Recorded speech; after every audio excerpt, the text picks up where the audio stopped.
Всем привет. Мы начнем через 10 минут. Кто смотрит запись, можно смело на 10 минут перемотать, потому что люди опаздывают.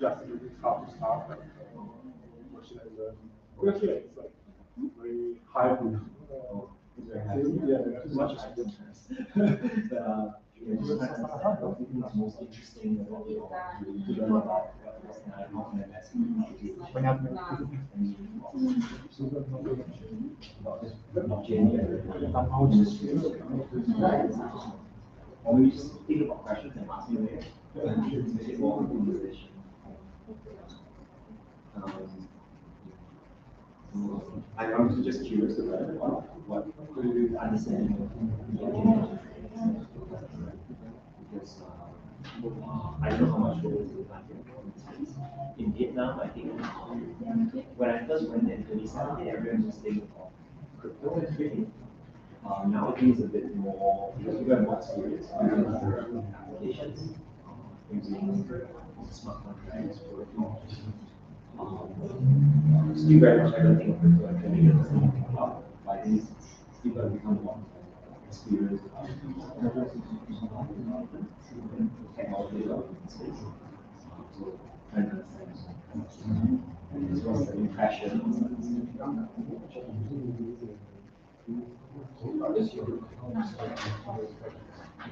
So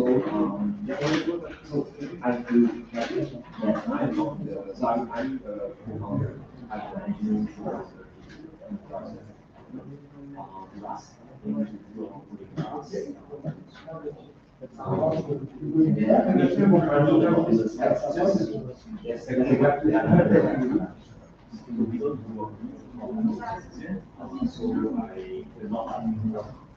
the smart contract itself would do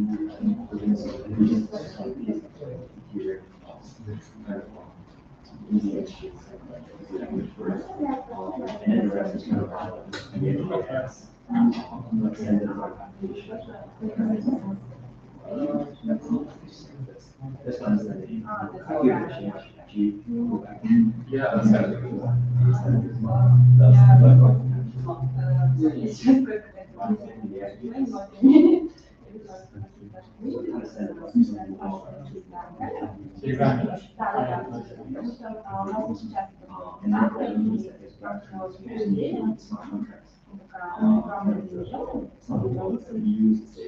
but I think in the space, a lot of tools are developed so it's composable, which means that you can't other kind of applications that you're going to use.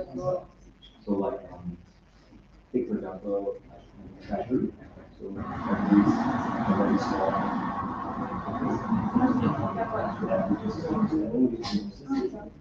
and then you take the governance layer. So the governance layer controls the state. So that's the funny of this space. The good and bad is that everything is plugging different parts of the ecosystem. The bad thing is that everyone always wonders, actually, how do you actually build a consumer book? How do you build a book for your business?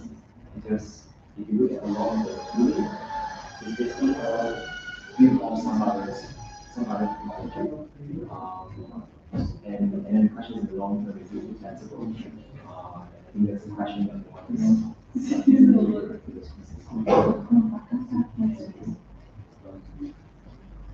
so the vendors are like, enough space to handle DAOs. It's not like competitive like payroll management. But the payroll management, the core is still basically just a GPU system. Then you build a layer of top to manage payments. And that's actually not very hard to do.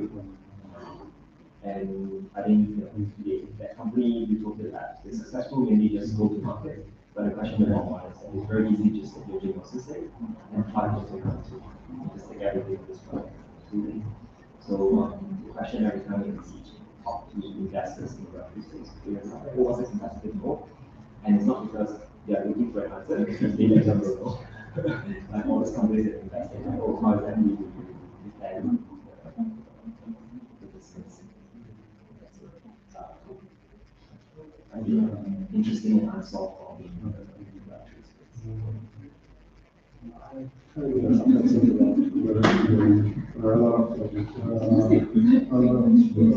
Anyway, businesses, big tech companies, they have resources of servers, Amazon, Google, and other.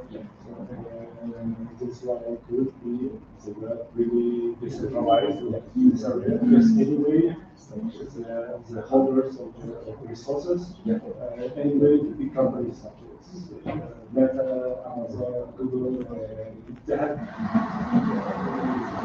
servers work on the stuff. That's why it's really powerful. In the future, we might have decentralized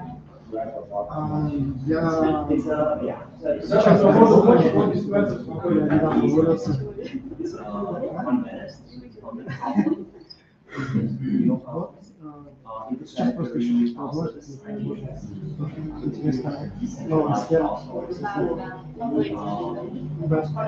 Я работал разработчиком некоторое время, и последняя позиция была проект менеджер. Слышали про аутсорсинговая компания относительно Мальси.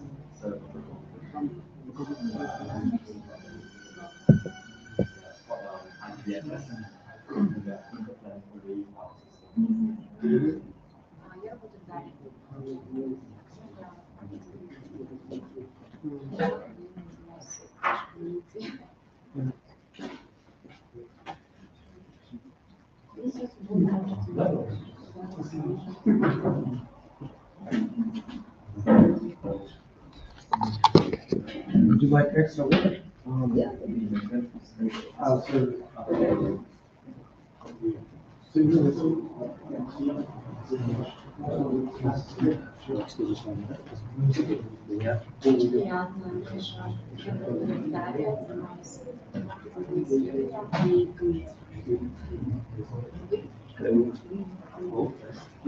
Yeah. Geoffrey?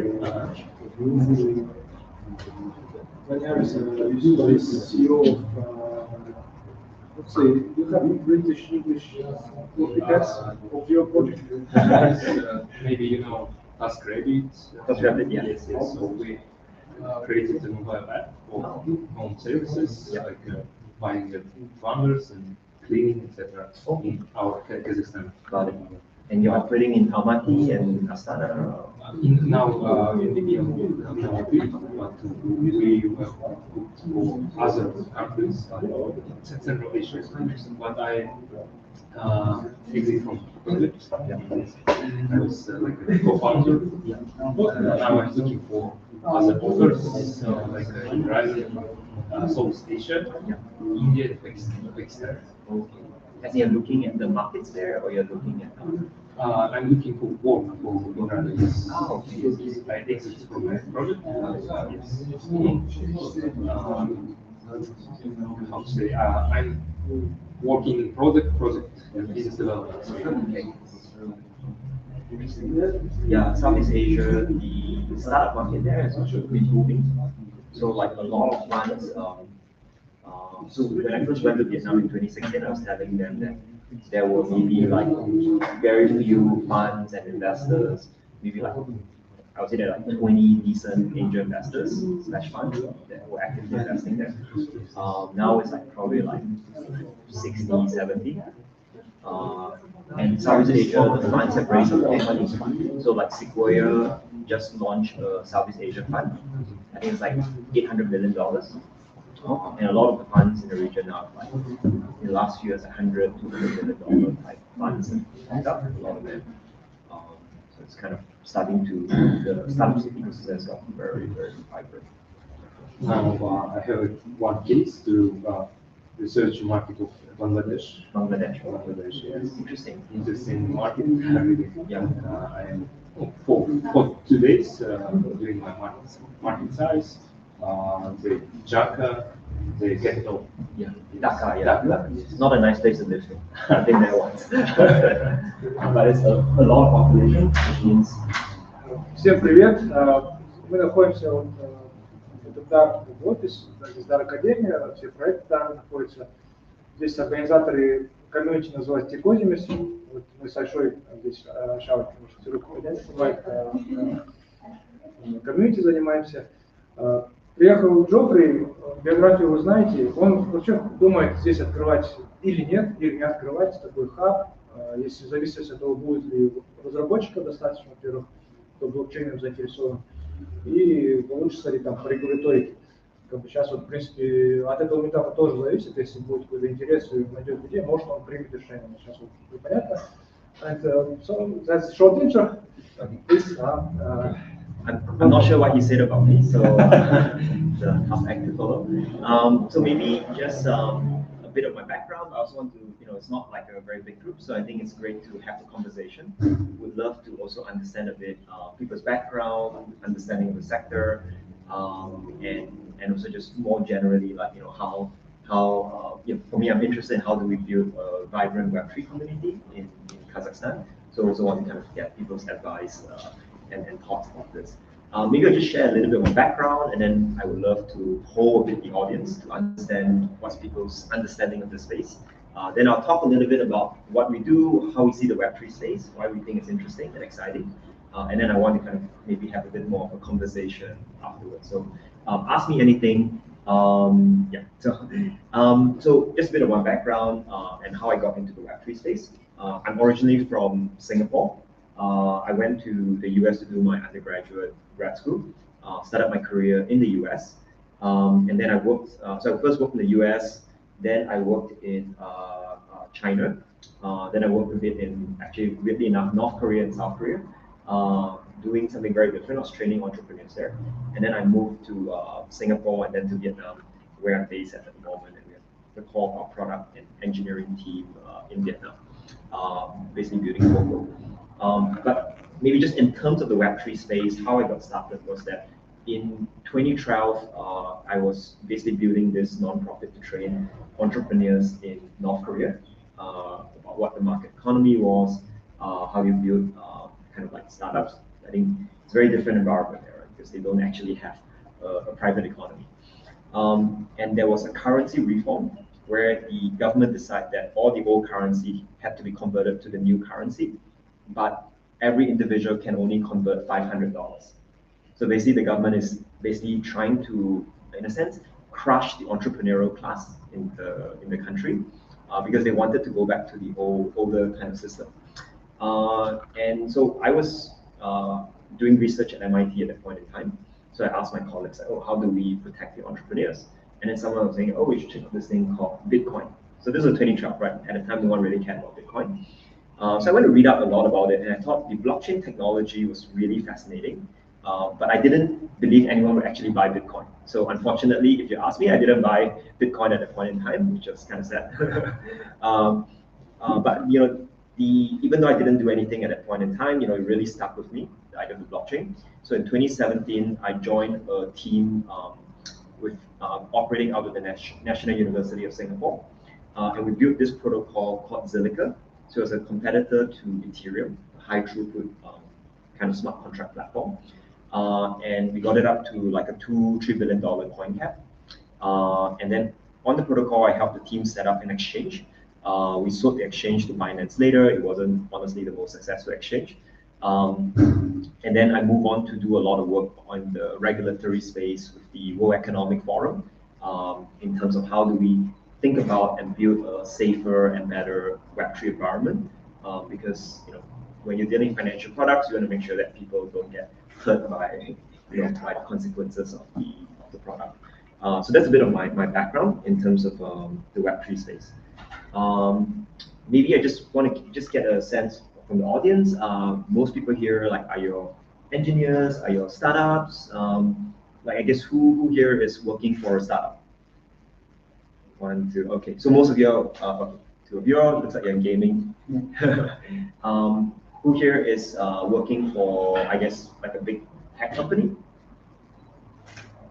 Okay, we have a few. And I guess the rest of you, are you working for like a, is it like a big company or kind of in the IT space, or what are the rest? What are people working in? So just working at companies. Yeah, cool. Sounds good. In terms of blockchain technology, has anyone here worked on kind of a blockchain stack before, or worked with blockchain technologies? I guess in the gaming space, or okay. What's the sense like? Maybe anyone just want to share? So basically, you're the only ones who have worked a bit on the blockchain tech stack. Okay. So I think it seems like it's a bit more of an early stage audience, and it's fine. You know, most people don't have a lot of interaction with Web3 technologies. So maybe whether it's in the middle or towards the end, you know, if you just have questions, maybe just raise it, because some of the things I talk about, you know, might not make a lot of sense to people who might not know as much about this space. So it'll be good if you just stop me to ask some questions so that I make sure I'm not like just talking about something and people are like, I don't understand what's going on. So maybe I just share a bit about Poko, and I'll talk a bit about the Web3 space and kind of why we find it exciting. So just a bit about Poko. So it's a startup. We are part of, we're backed by Y-Combinator. So we graduated from the recent batch, kind of the winter 2022 batch. So also if people have questions about Y-Combinator, please do ask me. Happy to share a bit about the program. You know, people applying, strongly recommend that you do, and also happy to be helpful if people need help there. Quick question though, anyone here who here has heard of Y-Combinator? Okay, so it's an accelerator program based out of Silicon Valley. It's a very good program, strongly recommend it if those of you are interested in going down the startup path. So what does Poko do? So basically we create these things called DAOs. DAO stands for Decentralized Autonomous Organizations. So we're a platform that allows people to build and create DAOs that also have a legal form. And we're exploring kind of setting up that legal form in the Astana International Financial Center. So it's one of the areas that we're looking at. And what these DAOs do, you can think of them as like a blockchain native company. So they have a token stack. You can think of a token stack as things that confer either utility, so the ability to use certain services in the platform. You can think of it as like governance. So they allow people to use it to make decisions collectively on the platform. Or you can think of it as like ownership of a platform. The same way as like I think of, say, if I have shares in a company, you know, I have ownership. Except in the Web3 space, a lot of expressed through tokens and ownership of tokens. And we believe that the importance of DAOs is that it allows companies to interoperate with a lot of Web3 systems and applications by having that token stack. So this is kind of what we're building. DAOs may not make a lot of immediate sense if you're not so into the space, but just kind of bear with me for a while about that. I think just kind of taking a step back and kind of more like what is Web3 and some of the features of it. Right? So I think Web3, one of the core principles is around decentralization. I think decentralization happens in many aspects, right? Most Web3 projects are honestly not fully decentralized. I think the aspects that are decentralized, the aspects that are very centralized. And I personally think it's okay. I'm not in this space, there's something called a decentralization maxi. So people believe that, oh, you're not really Web3. I think it's fine where a lot of elements actually centralize in a project. But I think in terms of decentralization, there's a few areas that we look at and we think about. One is data, kind of who owns the data, right? Does it sit on an individual company's servers, or is it something that's a shared server among the community? We look at ownership. So here, this is where tokens play a big part. You know, is it very much like a few single parties own most of the equity or the value of the project, versus like, is it very spread out along you know, different communities and different stakeholders? We think about teams. You know, is the teams kind of a few people that make decisions, or is it very, or is it kind of like spread out across a lot of people? So that's where your governance comes in. People are using tokens to vote for certain decisions. And then you have kind of your decentralization of your customers, your investors, right? Who are the different communities that own aspects of the project? So this is just some of the things that we think about when we think about decentralization in Web3 space. And this is a very core tenet of the whole Web3 ecosystem. So you think about just the evolution of the web. So Web 1, you know, like like I don't know how. So I'm like 37 now. I'm a bit of an old person in the Web3 space. But I remember back in the old days when I first started using the internet, it was very much like I go and read things that people post online. So that's kind of like the very Web 1 version, right? Where it's a one-way transmission of information. Then you kind of had the Web 2 space where it was like reading and writing. And people could publish a lot of things to the internet in different formats, as well as kind of like consuming the information. And I think as you have that happen, what happens is that there's a lot of data that's being captured by certain platforms. So it creates certain nodes, right, where they control and hold a lot of data. And these nodes become very, very powerful. So if you think of, like, say, your Google, your Facebook, they hold a lot of information that you create for them, and that gives them very, very significant advantage in the marketplace. And then you move to this idea of Web3, where people start thinking of decentralization, and a consequence of decentralization is a disintermediation of platforms. So at least people hope that that can happen. So instead of, say, maybe I take example of the bank. So the bank holds all my data, they hold all my records, and I would do any service, I need to go to the bank, whether it's online, offline, to process those transactions. And then the idea, in the crypto space is that, say, hey, I have my own individual wallet, I control it. If I need to send money or value to someone else, I can do it directly with the person. I don't have to go through the intermediary. And people are applying that concept to many, many different ways in which how we interact with the internet.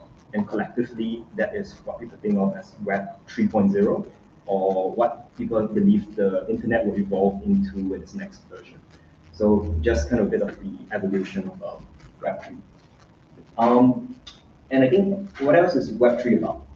So I talk a lot about tokens. People in this space are quite crazy over tokens. There's a lot of speculation there, sometimes not always very healthy. But generally, people use tokens for a few things, right? One is token gating communities. Have you heard about Bored Ape Yacht Club? So it's basically a community primarily focused in the US. So people buy these NFTs of a bored-looking monkey. They pay a lot of money for it, which I also don't really understand. But a big part of what they do is that they're creating a community, right? And then the idea is that if I own this token, it's kind of like a membership badge, and I'm able to participate in activities in a community using the tokens. And people use, there are many, many variants of people trying to do things like this. People use tokens as a mean of exchange. So you think of the Ethereum protocol. I use Ethereum to consume certain services. I use Ethereum to transfer value between different parties. So that's tokens as a means of exchange. Or say token fundraising. So Juicebox is a company that says, hey guys, I have a project and I want to raise in crypto. And I'm going to issue tokens that you can redeem in return for depositing money to fund my project. So tokens are used very much as a core means of kind of interoperability within the Web3 space. I think why we think Web3 is exciting is that so my team now is based in Vietnam. I'm based in Vietnam. I work a fair bit of the gaming sector there, and there were very big last 2 years. There were a few very big play-to-earn games that emerged out of Vietnam. Anyone here? I mean, I'm sure you all know play-to-earn. I see you're smiling. Anyone else here know the concept of play-to-earn? Yeah, cool. So basically, what we think is interesting is because these games come up and they say, I'm going to issue tokens. I'm going to build an ecosystem or a metaverse where I'm using, where we have value, and this value can be transferred between different games. And I'm creating tokens that capture value, or NFTs that capture certain items in the game. And those things can interact with the Web3 ecosystem, whether people want to trade it, they want to lend it, or they want to use it maybe in other ecosystems. And I think one thing is fascinating is because Vietnam it's a 100 million population. It's a big country, but it's not very, very big. And traditionally, it is very, very hard to scale a business, a startup, if you're operating in a very small market. Because your investors generally come here and say, can you hit, is your market at least $1 billion in revenue? And that's a factor of like, is the country rich and do you have a lot of people? And most markets in the world don't have those elements. So what we've seen in the Web3 space is that I think there's many Web3 projects that because it's a very global ecosystem, it is very interoperable. You can get access through the token space, whether it's from the fundraising side, whether it's from an ecosystem perspective, a customer perspective. It allows you to create a much larger market than you normally have in your home geography. So when we talk to this play-to-earn game developers, so Axie Infinity is one of the most famous one. One of our mentees set up this company called Titan Arena. It's another big play-to-earn game. We asked them, where is your customers from? And they said it's from all over the world. It's from like Philippines, from Brazil, from Latin, and they're sitting in Vietnam, right? And they're able to access this market because of the Web3 ecosystem. So we believe that one of the big advantages is that it helps people scale beyond small markets, and then you can create huge startups that traditionally you might not be able to create because your home market is quite small. The other part is access to global fundraising ecosystem. That's another reason why people are setting up DAOs or kind of creating token projects. So Decentraland, and who here has heard of Decentraland? Pretty cool. Okay, 3, 4 people. So so it's like a virtual world, and this virtual world is funded through they had a token raise, and people can buy the tokens, and the tokens give them access to certain services or to purchase virtual real estate. And I think what I found out recently actually was that the core of the team is actually in Argentina. And if you think of Argentina, that firstly, no one invests in a startup in Argentina. But then they managed to build a very successful project. And I think it's because, again, they were using the Web3 ecosystem to raise their funds, to build their business. And it's, so it's kind of like a much more global play. And I think that's one thing that's quite exciting about this. I think the last part is, I think, distributed ownership and the ability for communities, investors to trust some of the protocols that have been being built in this space. So traditionally, like, there's a lot of markets where investors don't understand what a company in those markets look like. So they say, hey, I'm sitting in Vietnam. Like investors say, oh, I don't invest in Vietnamese companies, structure-wise. They say, if you set up in Singapore, it's like, fine, I can invest in you there, but I won't invest in Vietnam. But people trust tokens. So there's an understanding now of what a token format is, and how it captures the value in a project. And so there's at least more willingness to say, oh, I'm willing to put money behind a project because you have a token format. And so what it does is it gives community type projects access to fundraising, and it gives the ability to give ownership to a much broader group of stakeholders when you're building a new project. So example here is that I have here Bankless DAO. So Bankless is a DAO that I'm a bit involved in. It's a media DAO. And these people come together and say, hey, we form a community. We are going to give these tokens to everyone in the community. And they participate in the community and they create value and they exchange the tokens for people who are like doing things that bring value to this community. So it's a very different way of creating an organization, because you think traditionally, if I'm a startup at an early stage, it's very legally very expensive and costly for me to say, hey, I want to bootstrap my project. I want to kind of create a lot of interest and demand by bringing in all these community influencers that contribute value. They might be 1,000 person, 2,000 person. I cannot go sign SAFE, so SAFE is like a financial instrument for people to own the project. I cannot sign it with 2,000 people. It's legally very expensive, and a lot of people don't know what to do with it, and it's very hard for them to trade and exchange that ownership with other people. But people are using the token format to create organizations that distribute a lot of the value to the community and to the stakeholders, with the idea that those people would help push forward the project, because they have some sort of ownership over the project. So I mean, these are some of the things that we've seen the Web3 space do. In terms of what we are building, and I think where we see the value for us is that, we believe companies that build on a token stack, it gives them access to collaboration. It allows them to give ownership to a broad community, and it allows them to plug into a Web3-based fundraising ecosystem.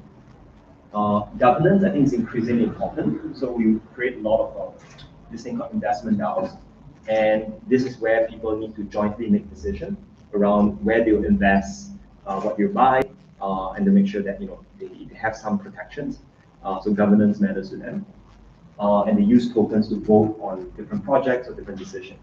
And the last part is smart contracting, where you have different counterparties working together in a project, and you want to make sure that like especially if I'm working with someone like in a very different time zone in a different country, if I have an exchange with them, I want to make sure that there isn't like risk there involved, right? So one example is to say, I want to put money to redeem tokens from a project, and I want to make sure that contract goes through, the money goes in, the tokens come out, and that's a very basic use of smart contracts between different counterparties.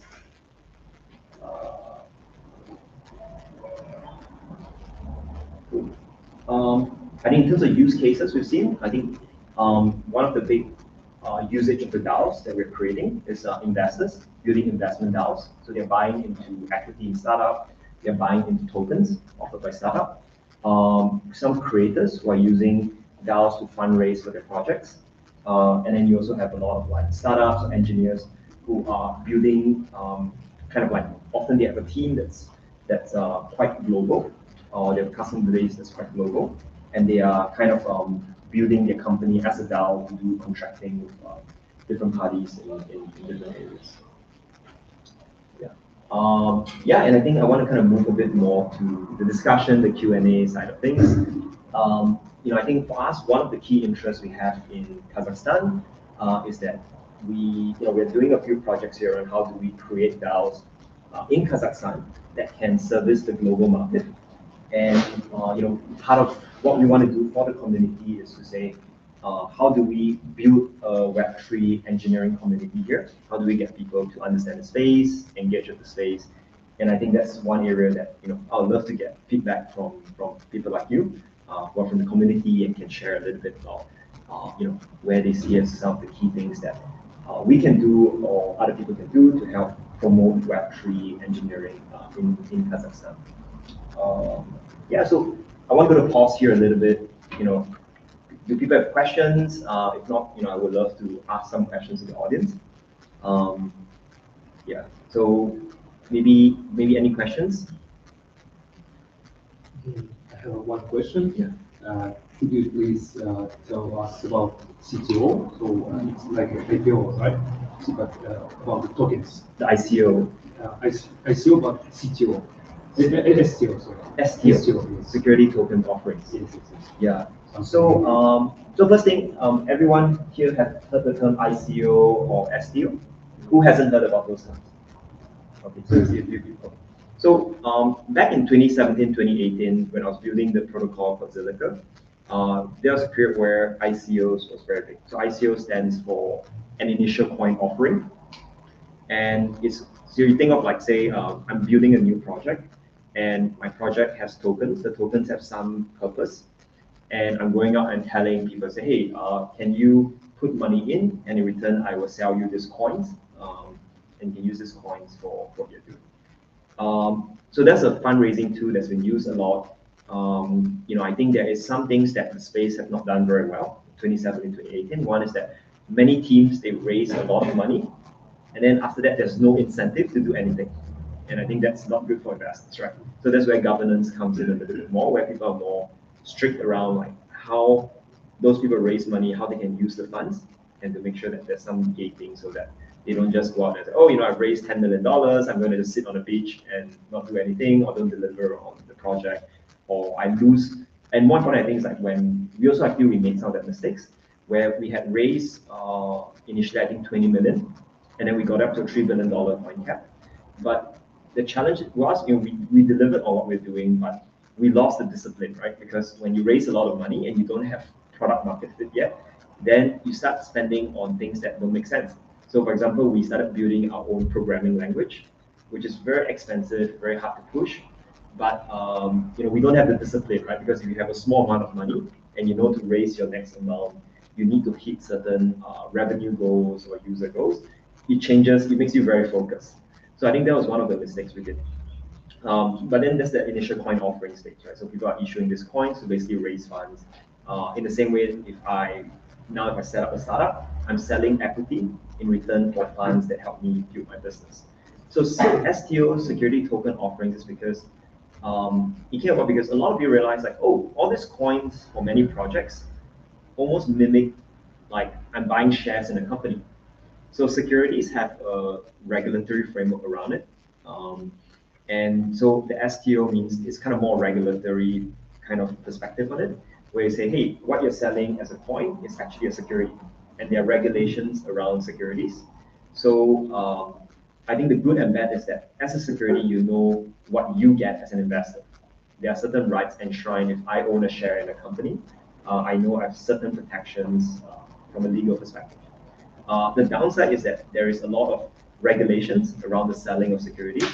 So some people say STOs is a proper framing for some of these projects because what they're really selling is not something different from a share or a security. So they call it a security token offering. I think there was a question from any other? Yeah, the question is hey, you have a question? Yeah, I actually had a question before. Maybe if you can just a brief introduction about yourself. Yeah, I'm working in consulting firm here in Binance, and I'm really into the blockchain systems and stuff like that. But my concern is, and the question is regarding the current regulatory compliance in Canada, because I'm not really aware about that, and maybe you could some kind of opinion about our Aston International Financial Center and the Kauffman Republic regulatory laws regarding that. Yeah, so good question. I'm actually going up to AIFC next week to speak to regulators there to understand the framework, and more importantly actually now is that there's no framework. So kind of like down the road what the expectation is, and also where we can contribute to making sure that we build the right regulatory framework. I think the big challenge in this space, and I think so we had a bit of a discussion on what a security token versus a coin offering, how is it different? And I think one of the big problems is around the definition of a token and what kind of legal rights it confers to token holders. So I think this is a very unsolved problem. So in 2018, when we were doing all these ICOs, people were buying all these tokens, and very often people didn't know what exactly those tokens would do. And that's a huge problem, right? Because they're like, oh, I buy this, like, do I actually have rights over the entity? Is there any real utility to the tokens? And what does the tokens actually do? And that's a very unsolved problem. In some markets, people have kind of come up with definitions, right? They say, oh, my token, there's a utility token. So utility token is maybe I need to use a service, and I need to buy the tokens in order to use a certain service. So you think of it as like a prepaid membership or something like that. Then you have things like a payment token. I use it to pay as kind of a medium of exchange. Things like your Bitcoin, your Ethereum, your Ethers. Those are kind of like payment tokens. And then I have something like a security. It's meant to be something equivalent to a share, and it's kind of like. And different countries will define securities in different ways. What is a public security? So generally, I think that's the direction in which most countries are going. Different countries regulate in different ways. So in the US, for example, it is very, very strict. Issuing a coin is very difficult, and most American projects are now actually incorporated offshore because people are so scared and the regulation is so tight around it. Whereas in other markets, they take a very different view of these tokens. So I think in Kazakhstan, my understanding is that they still haven't come up with a very clear framework around this. I think there is a lot of discussion around it, and we hope it goes in a direction that balances protection versus innovation, so that people can build with some certainty around the projects. So the answer in AIFC now is that I think no one knows because there is no real framework around all of this yet. That's my understanding. I think the other key areas people are looking at in terms of regulation. So I think the old days of the whole blockchain space was very much unregulated. I think it's in most parts of the world, it's starting to become much more heavily regulated. I think key areas that people generally look at is exchanges and kind of the requirements for KYC, AML to prevent kind of the movement of money that might be construed as illegal by different countries, right? So things like money laundering, sanctions breaking, or I think those are things that people are quite concerned about. So especially a lot of exchanges, there are very tough laws around the transfer of assets, and I think that will become more and more so in the coming period.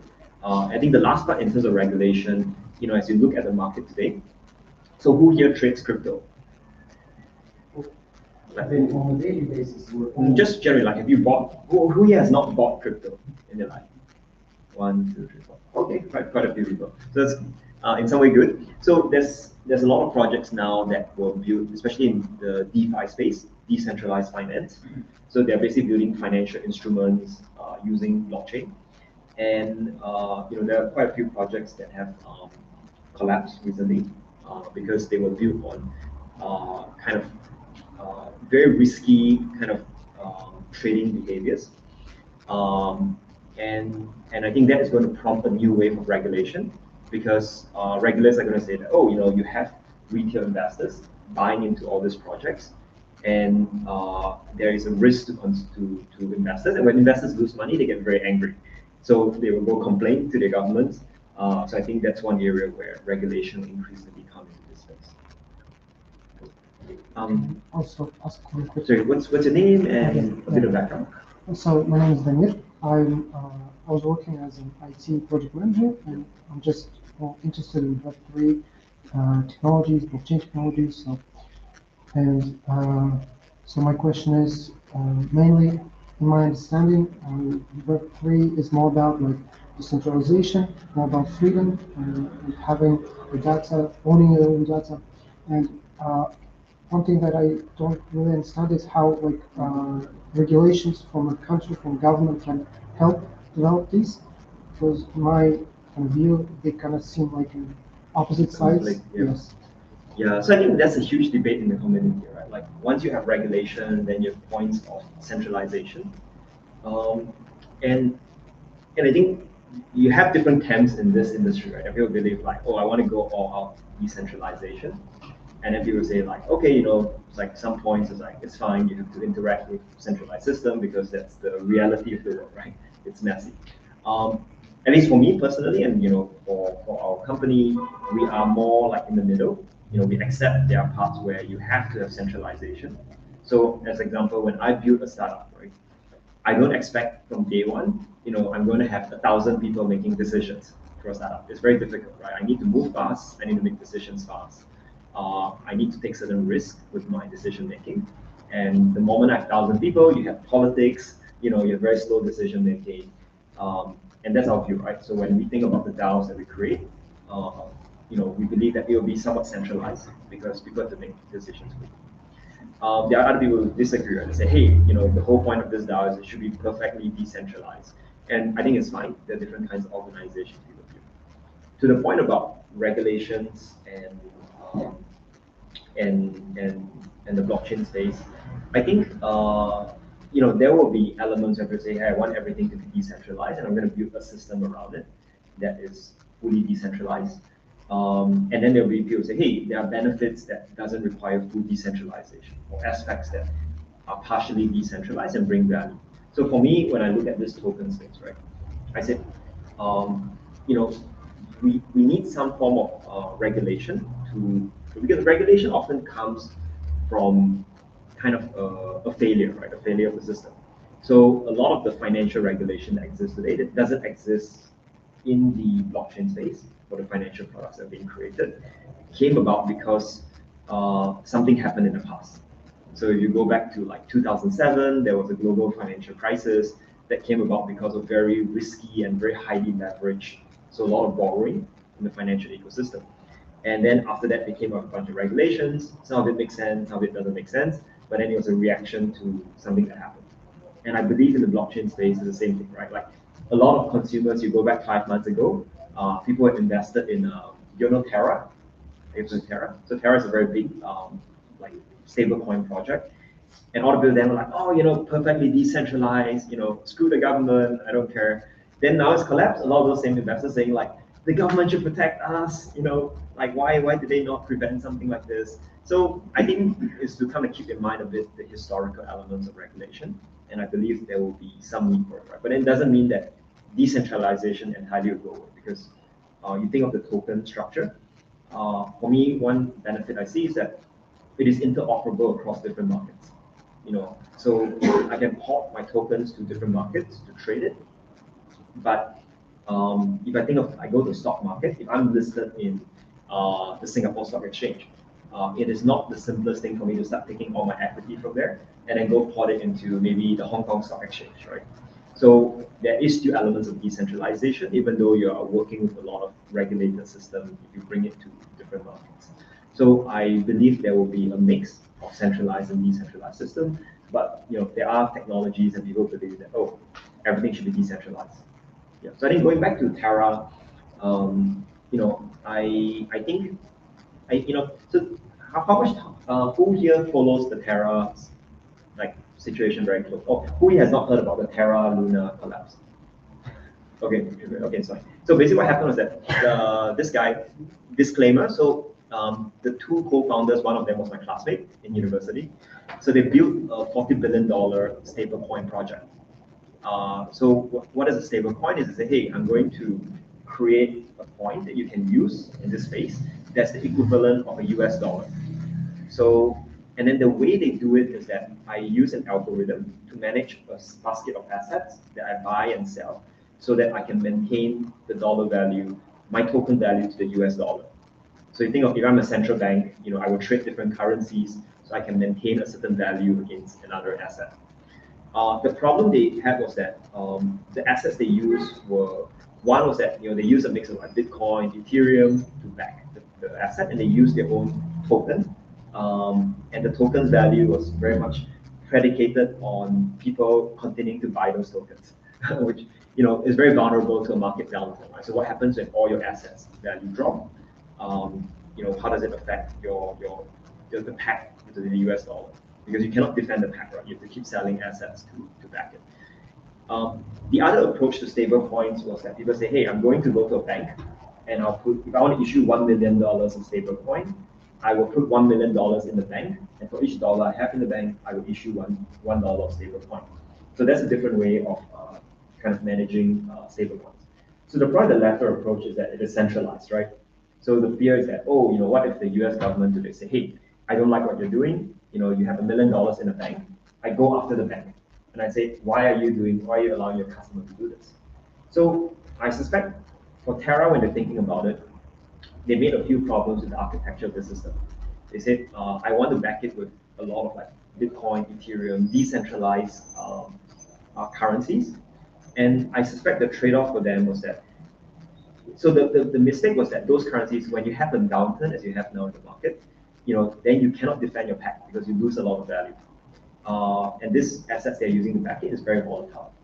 But the reason I think why they went down that path is because they are trying to build a fully decentralized protocol. And if you start using US dollars, then you have points of centralization, and they want to avoid that. So I think they had a bit of that trade-off in the struggle between centralization and decentralization. And in their case, kind of like it blew up because they couldn't perfectly balance all the decentralized assets against a centralized asset. Yeah. So I think there's I think some limits to how much decentralization can go at this point. Question. You are the first time investor, right? Yeah. So surely you, before coming to Peterson, you kind of research our market, Web3, DAO, etc. So what do you know about Peterson, our market, and what kind of development do you see, like your vision? Yeah, so honestly, I'm still learning a lot. I did try to talk to some entrepreneurs from overseas. We talked to some people at the government to understand a bit how they've been thinking of this space. To me, you know, the parallel is that when I first went to Vietnam in 2016, Startup ecosystem was very, very fresh. In 2018, as blockchain started taking off, people started doing projects in the blockchain space, but the understanding was fairly limited because at that time everyone think, oh, crypto just means trading and ICO. There wasn't as much focus on the underlying technology. Now in Vietnam, because people have been working on a lot more projects, either in Vietnam or most of the time because there's a lot of outsourcing work being done in Vietnam. So they have exposure to a wider set of technologies around blockchain. But the understanding is still very much limited to crypto and trading and ICOs. And the problem then was that because there were so many scams in the market, people issue tokens that have no value, or they say there's some technology, but there's actually no technology. And I think it put a bit of a generation of programmers off the technology because they said, oh, like a lot of people have this impression that a lot of it's like scammy. In Vietnam today, I think people are like a lot more aware. So I think there's more interest in building on the Web3 stack. But it took some time to evolve from the mindset that Web3 was all about crypto and trading to kind of like the broader users of kind of like Web3 technology. I think crypto and trading is still a very, very big part of the ecosystem. But I feel like my impression coming here is that most people will still understand crypto through the trading aspect, buying and selling digital assets, and then I guess from crypto mining, because there was a bit of a crypto mining boom in Kazakhstan. So I think those are the two key areas. I think, and I think for me, I would actually love to turn it over to people who can share a bit about like how the industry is developing here, or how people understand kind of Web3 or blockchain technology here. Anyone have any thoughts, anything they want to share? Well, we used to have 2 years ago a couple of startups. They tried to optimize the supply chain using smart contracts. Yeah. But they put like 1 year of efforts coding this blockchain. They used Hyperledger IBM's open source. But actually the business model, they forgot about sales, and they were just collapsed. And one project which really works is our Ministry of Finance launched blockchain backup for all of VAT tracing, and actually all banks are putting their records there. Is this actually a national level project which nobody knows about them, but it works. Interesting. Okay. It works also based on Hyperledger. Yeah. But apart from this, I don't know about other projects. Yeah. So I think so back in 2018, everyone was like, oh yeah, blockchain is going to solve all these different problems. I think what you generally see with technology, there's a hype cycle, right? So there's a part where you're like, hey, there's so many users for it, but it will take time before you figure out which ones actually succeed and which one doesn't succeed. I think the supply chain trick one was like very interesting. In 2018, everyone was saying, oh, supply chain, good use of blockchain technology. Honestly, I haven't seen, not just in Kazakhstan, but just worldwide, I haven't seen actually many successful projects come up from the use case. And the reason why I think it's very difficult is anytime you have an off-chain asset, a physical asset in the real world, and you're trying to link it to the blockchain, it is very, very difficult to do it. But then there are other use cases that have taken off and ones that haven't. And the same with like in 2012, I was working for Bain Co. And one of the last projects I did, which was the most fun project, was to help Samsung develop their big data strategy. So at the time, everyone's called big data. No one calls it big data today. But basically, the use case came up to be like artificial intelligence, machine learning. But back then, we had like 20 different use cases, and we said, oh, it's going to do all these different things. And then we found that, oh, there's maybe 3 or 4 that became the killer use cases for the technology. And it's very much the same with blockchain. There will be a lot of promises. People will try different things. People won't know actually what will work. And out of those things they try, a few will be successful. Maybe I'd love to hear from you. You're in the play-to-earn sector. Yeah, we're mobile game developers and exotics and CEO. Here's our founder, that does games. We're making already published 2 games. The first one is a shooter, and the second one is a hypothetical. And we recorded traction with more than 100 creators, with monthly active users 20K and more than 1,000 in-game purchases. Yeah.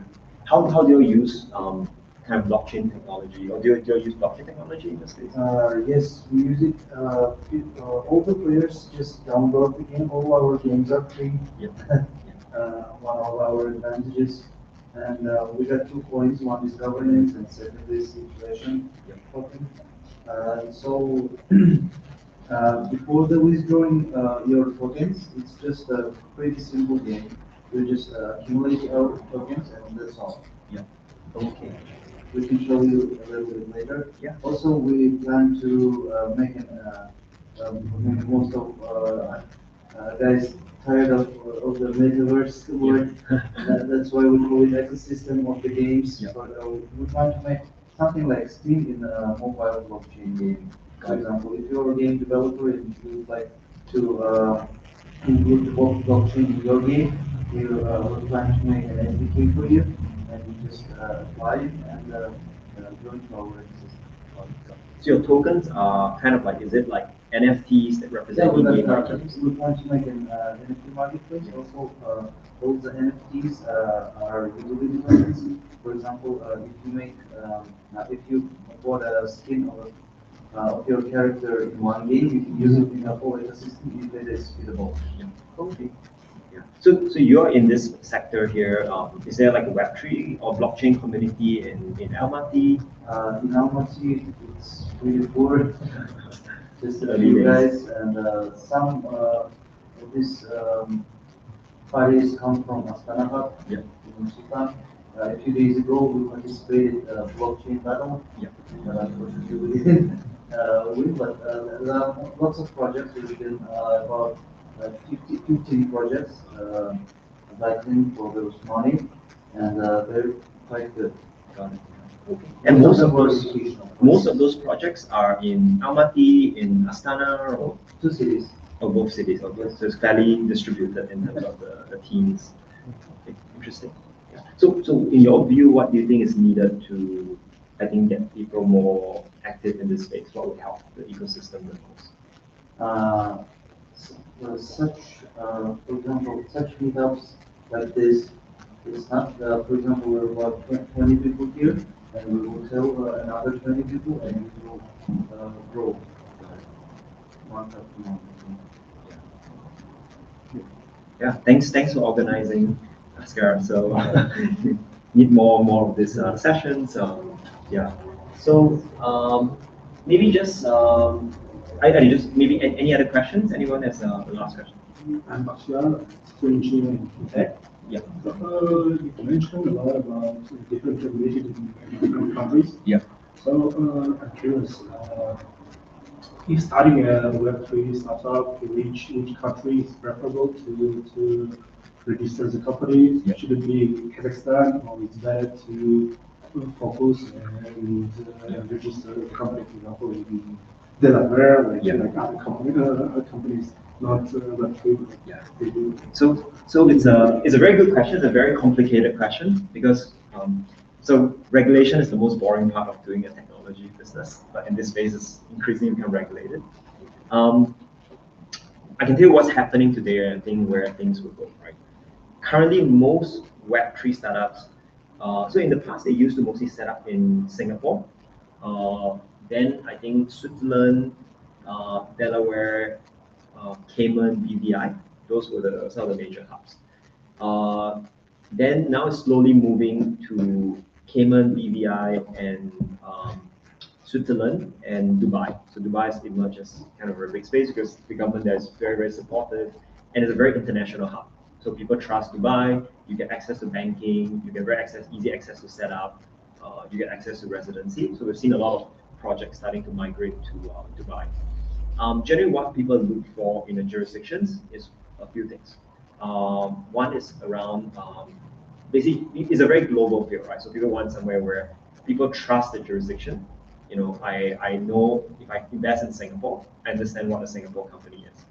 They want to know that tokens, how is it being regulated or not regulated? So the reason why a lot of projects in the US are moving out of the US to register offshore is because the US has very strict laws around what is considered a security. It's very, very they're very heavy-handed on it. So a lot of projects they consider as a security.